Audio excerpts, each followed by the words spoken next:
Conversa de classe com Maíra Angelino.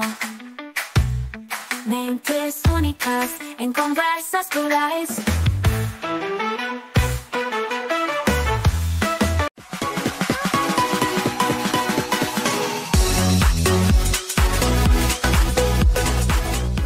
Olá, pessoal! Boas-vindas a mais um Conversa de Classe. E que alegria ter vocês aqui, esse público presente nesse bate-papo que sempre é instigante e cheio de ideias. E hoje, gente, eu confesso para vocês que o bate-papo promete ser um verdadeiro voo aí pela criatividade e pela educação.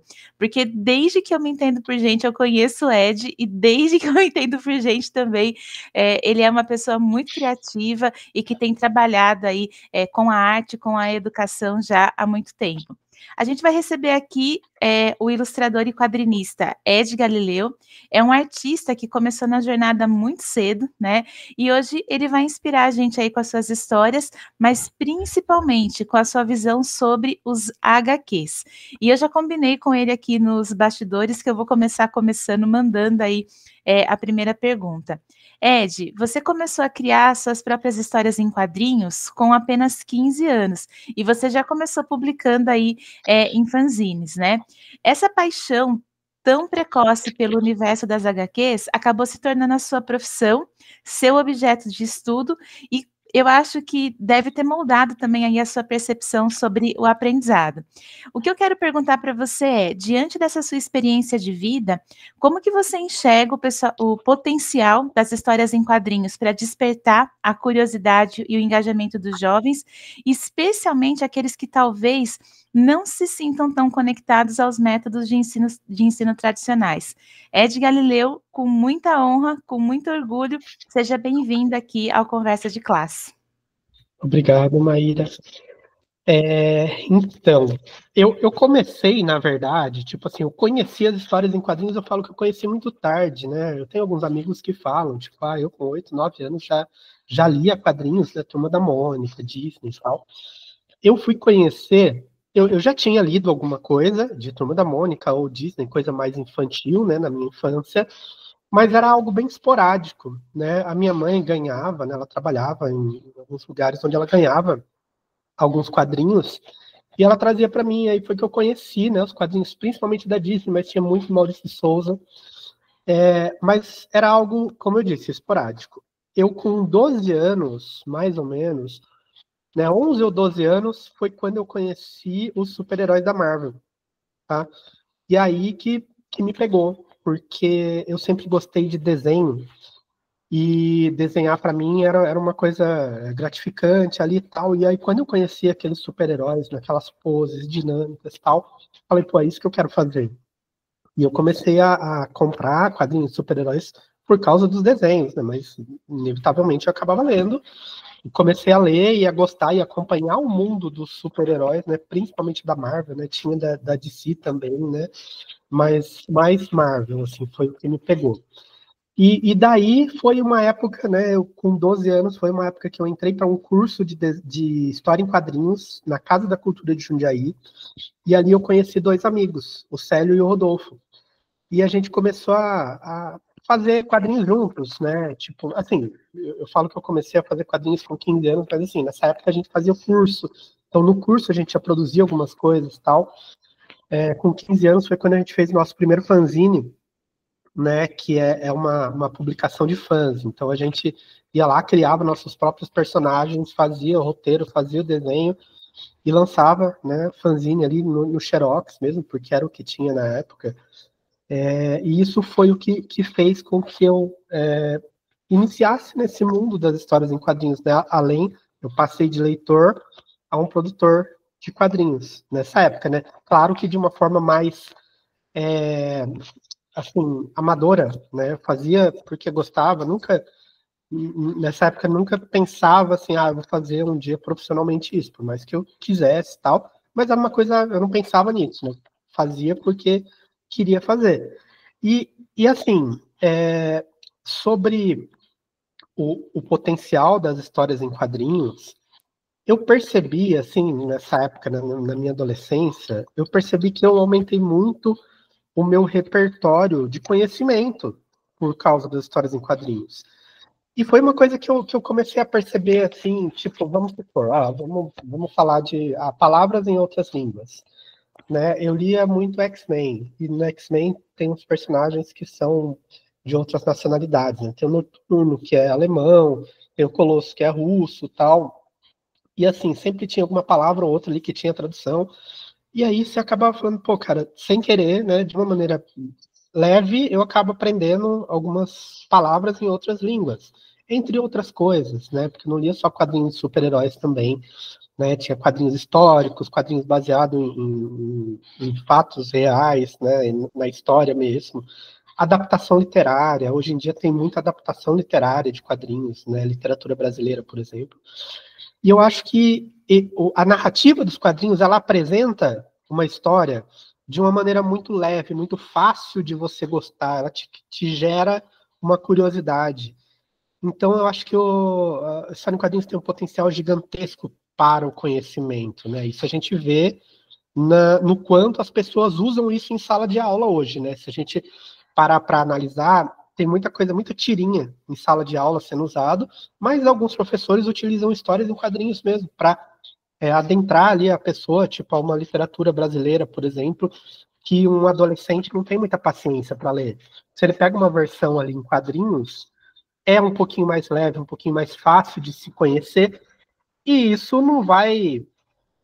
pelo contrário, né? Tem gente que acha, mas o cara lê um negócio que é mais fácil. Não, às vezes, o cara lendo a história em quadrinhos, isso aconteceu comigo, gera uma curiosidade para eu ler o livro, entendeu? A literatura, que é uma coisa mais completa ali.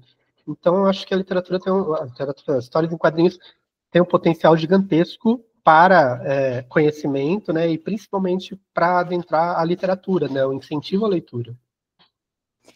E hoje, né, já é incrível que a gente tem na própria BNCC, né, da educação básica, algumas habilidades que elas se relacionam com história em quadrinhos. E até vou te contar uma curiosidade aqui, né, de professora para o quadrinista, né? Quando eu chego para a formação, muitas professoras pedem que a gente leve as histórias em quadrinhos para que elas também consigam entender melhor desse universo, né? Até você tem aí na sua bio, né, uma bio maravilhosa, mas tem um ponto que me chama a atenção, que você ministra palestras sobre o uso das HQs e a relação delas com a educação, né?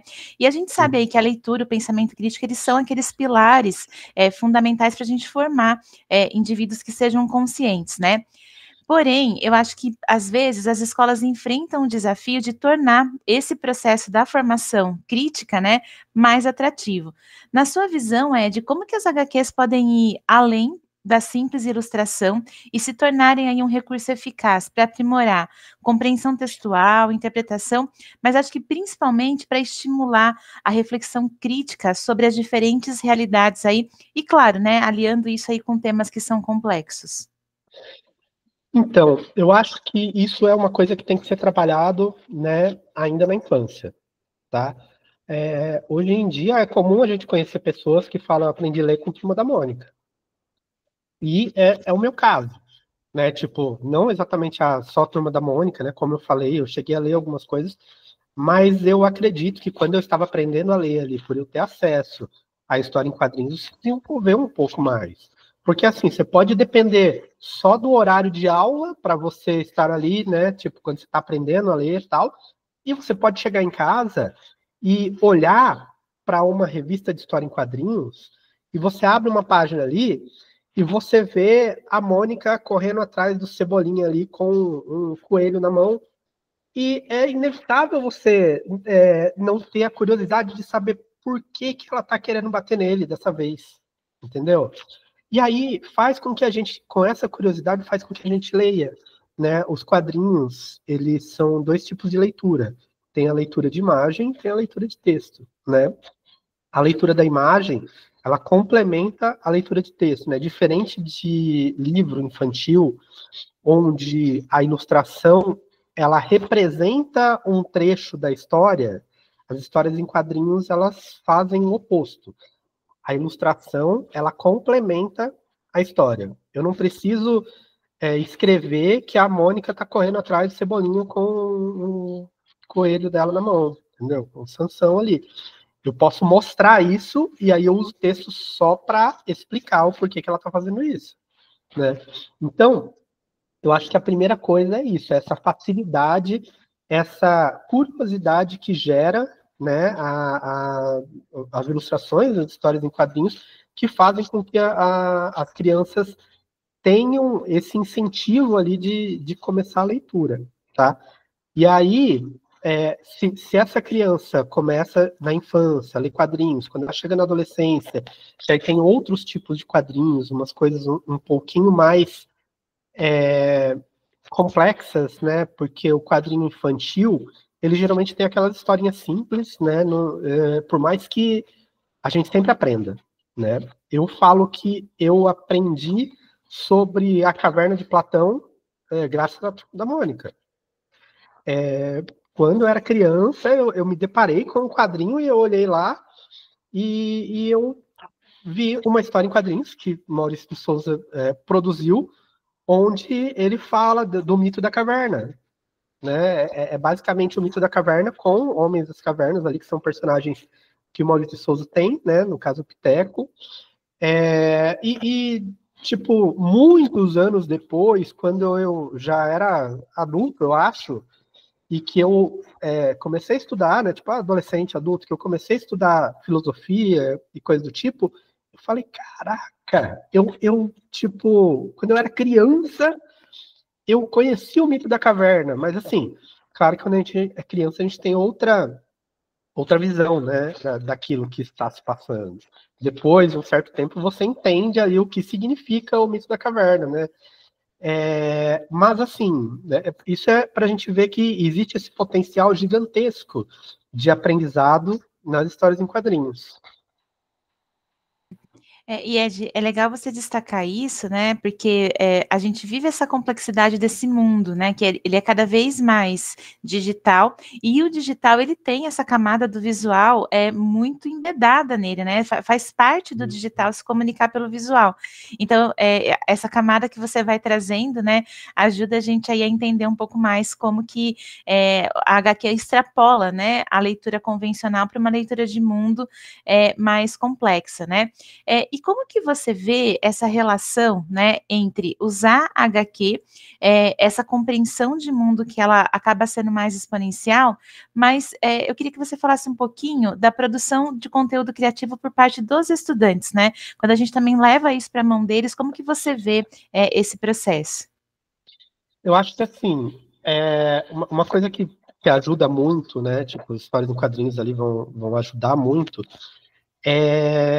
tipo, interpretação de texto, né? Quando a gente fala sobre o uso das histórias em quadrinhos hoje, em, sei lá, prova do Enem, né? Ou prova dentro da sala de aula mesmo, que muitos professores usam ali uma tirinha para falar, seja para discutir alguma coisa sobre língua portuguesa, tipo, qual é o sujeito da frase, seja lá o que for, quanto interpretação mesmo, né? Tipo assim, o que o personagem está querendo dizer quando ele fala isso, né?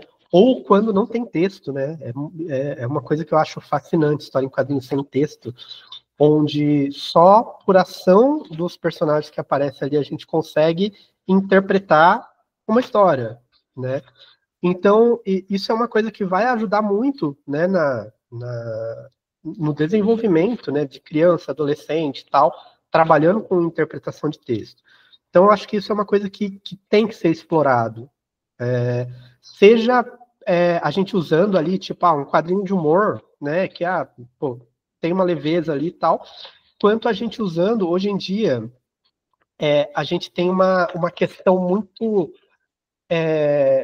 complicada, onde algumas pessoas acham que história em quadrinhos é coisa para criança, tá? E já deixou de ser há muitos anos, tá? Ela foi criada para ser. Tanto que nos Estados Unidos, ali, história em quadrinhos chama-se comics, que é para ser algo cômico, né? E ela foi criada para ser algo para criança. Mas assim, mesmo lá nos seus primórdios das HQs, tinha quadrinhos que hoje, se a gente for olhar, a gente fala, pô, não, isso aqui criança não pode ler. Mas hoje em dia, é muito gigante o leque de histórias em quadrinhos que a gente tem. A gente tem desde jornalismo em quadrinhos, né, que é o caso do Joe Sacco, que já fez ali, tipo, ganhou, né, o troféu Eisner com o Palestina, né, que ele fez uma reportagem em quadrinhos, e aí tem Persépolis, que a Marjane Satrapi relata como foi quando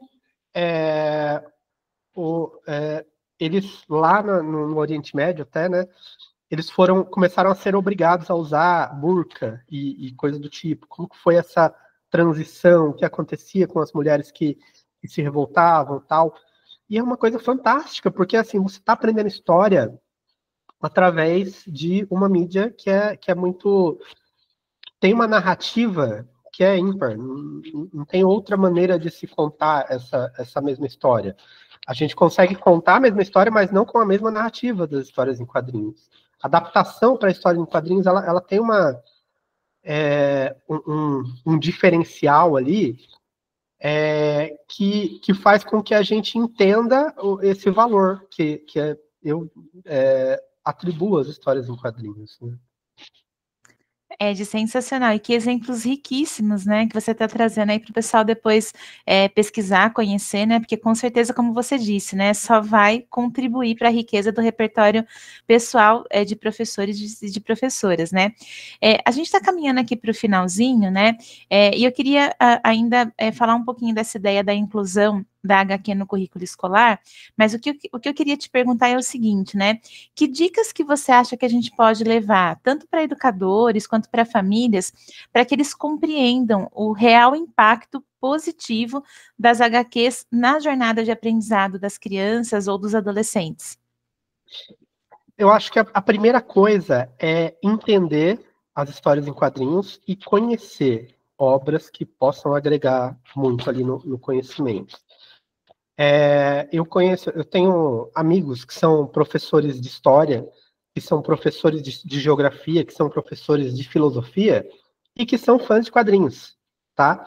Por eles serem fãs de quadrinhos, eles conseguem captar alguma história em quadrinhos que foi lançada ali e tal, e falar, pô, isso aqui vai me ajudar muito, né, no que eu tô passando, entendeu? E ele acaba usando isso. Vou dar um exemplo, o Carlos Ruas, por exemplo, de Um Sábado Qualquer, né, um amigo meu, ele tem um quadrinho que fala sobre a origem, né, dos povos, segundo várias mitologias. E eu conheço professores, né, que usam isso em sala de aula, para as pessoas entenderem que, tipo assim, cada povo tem a sua história de origem da humanidade, né? E é muito legal, porque são histórias engraçadas, ele fez isso de uma maneira engraçada, mas ao mesmo tempo que conta exatamente como funciona aquela mitologia, tá? Tem um outro rapaz que eu conheci recentemente no Festival Internacional de Quadrinhos lá em Belo Horizonte, que ele fez um livro, né, de quadrinhos para falar sobre química, né? Ele é professor de química e ele fez uma HQ falando sobre química e é muito legal porque ela é muito completa, ela passa ali, é claro que tipo não dá para você explicar o que é química em uma HQ, mas assim, como introdução para a pessoa que quiser entender o que é química, é fantástico aquilo. Vou dar outro exemplo, que é o livro Sapiens, do Yuval Noah Harari. Foi um livro best-seller, ganhou vários prêmios e tal. Eu conheci esse livro através da versão em quadrinhos que saiu, entendeu? Eu vi ali e falei, nossa, legal, eu gosto bastante de conhecer sobre evolução e coisas do tipo, né? E aí eu peguei e vou comprar. Cara, ele explica sobre a evolução, né, do ser humano de uma maneira tão fácil de se entender que eu acho que isso é um deleite para qualquer professor ali de biologia, né? Ou professor de história, seja lá o que for, porque tem uma parte disso aí que ele fala sobre história, né? Alguns povos, tal, ancestrais ali. Então, eu acho que, primeira coisa, se o professor quiser usar a história em quadrinhos, conheça, pesquisa, tá? Hoje é muito fácil, pesquisa. Aqui em Jundiaí, por exemplo, a gente tem uma gibiteca, né, que fica dentro da biblioteca Nelson Fucci, E ali tem várias obras fantásticas que dá para a pessoa conhecer, mas aí tem internet, Google, qualquer boa pesquisa ali, te dá algumas ferramentas ali que vão agregar no que você precisa passar para os alunos. Então, eu acho que ajuda muito. Ed, eu quero te agradecer, né, pela sua generosidade, por você ter aumentado o repertório aqui do público do Conversa de Classe hoje. Com certeza você colocou mais uma camada aí para o pessoal. E quero saber se você quer deixar uma mensagem de finalização aqui na sua entrevista. Bom, leiam História em Quadrinhos, conheçam, usem, né, principalmente professores e tal, usem isso em sala de aula, que agrega muito. Tem História em Quadrinhos para todo tipo de conhecimento. E me sigam nas redes sociais, eu sou quadrinista, estou sempre publicando quadrinhos. Hoje em dia, eu estou trabalhando com um personagem meu, que é um super-herói, né, mas com histórias de humor, chamado Homem Chiclete. E ele é um personagem que eu estou gostando muito do retorno que ele está me trazendo, né? Por mais que sejam histórias de humor, né? É aquilo que eu falo, quadrinhos, ele pode ser muitas coisas, tá? Ele pode ser quadrinhos de história, pode ser um quadrinho de conhecimento de qualquer área de conhecimento, né? Da ciência e tal, e também pode ser entretenimento, tá? Que foi o porquê dos quadrinhos terem sido criados. O Homem Chiclete é por entretenimento, eu faço para as pessoas darem risada, por mais que, inevitavelmente, a gente acaba sempre colocando uma coisa ou outra ali subjetiva que a gente vai agregando ao nosso conhecimento, tá? Então, me sigam aí nas redes, eu estou para lançar a 3ª edição do Homem Chiclete. Logo, logo vou estar divulgando uma pré-venda. Quem quiser comprar as primeiras edições também, eu tenho uma loja virtual e é isso. Muito bom, gente. Ó, sigam, né? Vale a dica aí e também vale a dica para você se aprofundar com uma pessoa que realmente entende desse assunto, né? Ed, mais uma vez, obrigada. E, pessoal, a gente se vê no próximo Conversa de Classe. Até mais.